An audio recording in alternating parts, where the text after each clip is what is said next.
Hey y'all. So you may have noticed the last couple of videos or so, I'm sitting at a different spot and I'm kind of talking about different topics than I normally do. And part of it is because I'm going to be transitioning some things in my business a little bit, and I still want to be putting out really valuable content for you guys during the transition. So this is what you're getting. So there's that.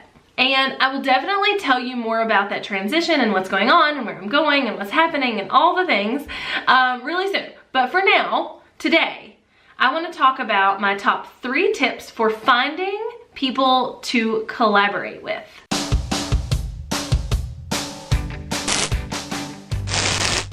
Now, I think we need to address something first. Collaboration sounds really good, right? But a lot of times people, especially in the beginning of business, are like, why the crap do I need to collaborate with anybody? And so I want to talk for just like a minute, maybe a minute and a half, about why you should be collaborating, and then we'll get into it. So first and foremost, you should be collaborating because there is nothing better for your business than collaborations and networking.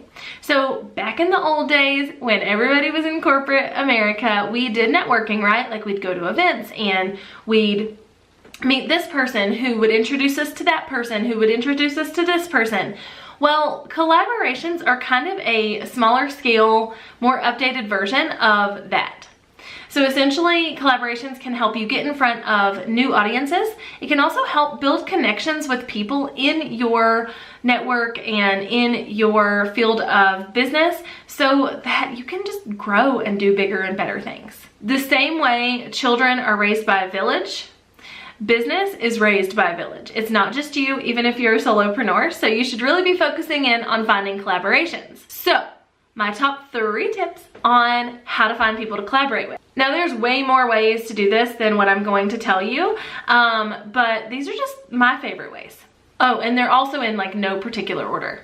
None. Number 1, find people who have similar audiences to what you have / what you want. Here's what I mean by this. Let's say you are a newborn photographer in a local area and you want to find somebody to collaborate with. You wouldn't necessarily collaborate with another photographer per se, although you might. I'm not saying you won't. We'll talk about that in a minute.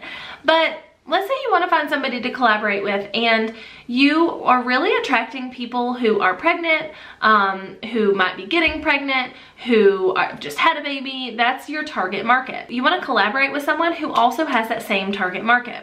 So a really good example here might be you're the newborn photographer. Maybe you collaborate with a doula or a lactation consultant or something where that person is also attracting people who are expecting, people who had just had babies, or people who are maybe planning to have babies in the future. That's just one example, but it goes far beyond that. Take me, for example. I teach marketing tips and tricks online.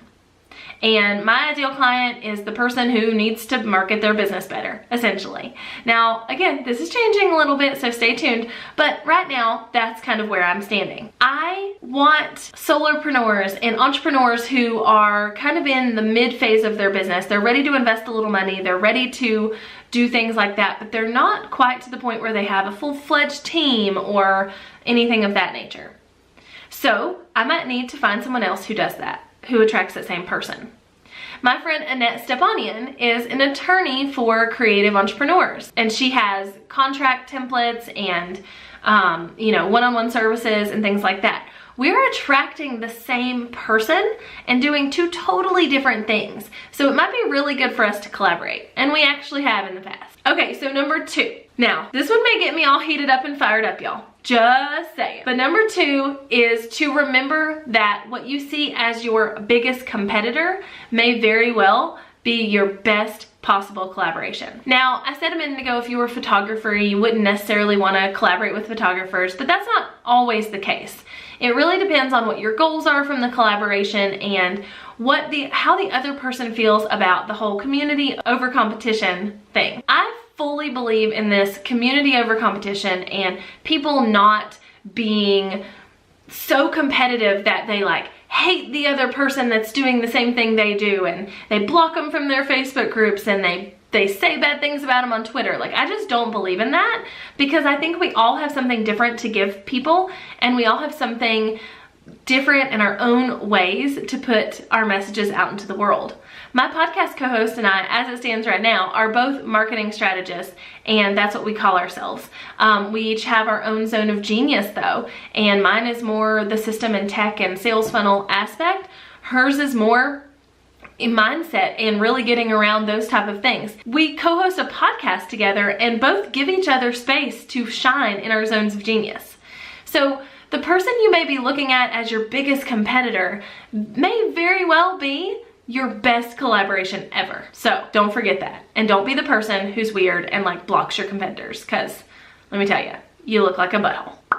Okay, so the third way I want to talk to you about finding these people to collaborate with is to find people who fit one of the last two categories we talked about. Either they're attracting your same audience, or they're a competitor of yours, or whatever, but they're also killing it / rocking it, whatever, on a platform that you are not killing it or rocking it on, and or want to kill it or rock it on. So let me clarify. So let's say you are amazing on Facebook and you grew your Facebook page to like 1.7 million followers and you just kill it there. But you have no presence on YouTube, and you know there's this whole hidden audience there that would love you, but you don't really know how to get in front of them. Maybe you collaborate with someone who's on YouTube and you do something where they're exposing you to their audience on YouTube and you're exposing them to your audience on Facebook. So you're each benefiting from this back and forth, like I'm good over here, you're good over here, let's scratch each other's back type of situation. So find people who are killing it on platforms that either you're not on and maybe even don't have the desire to be on, or you're on and maybe you're struggling with it and you really want to ramp up your presence in that platform. So pick out those awesome people. People are always afraid to collaborate with people who are, again, competitors or in some way really close to them or close to their business, but this is another reason why you should. There are so many people on all these different platforms who don't know about you, and really, they're missing out, right? Okay, so those are my 3 tips on how to find collaboration partners, and my little spiel on not worrying about competition as much as you need to be worrying about community, because hashtag that's the truth. So until next time, make sure you hit subscribe and leave a comment below if you have found that collaborations are something that you have really helped your business, or maybe you are just struggling and you don't know what to do with a collaboration. We'll help you out. Bye y'all.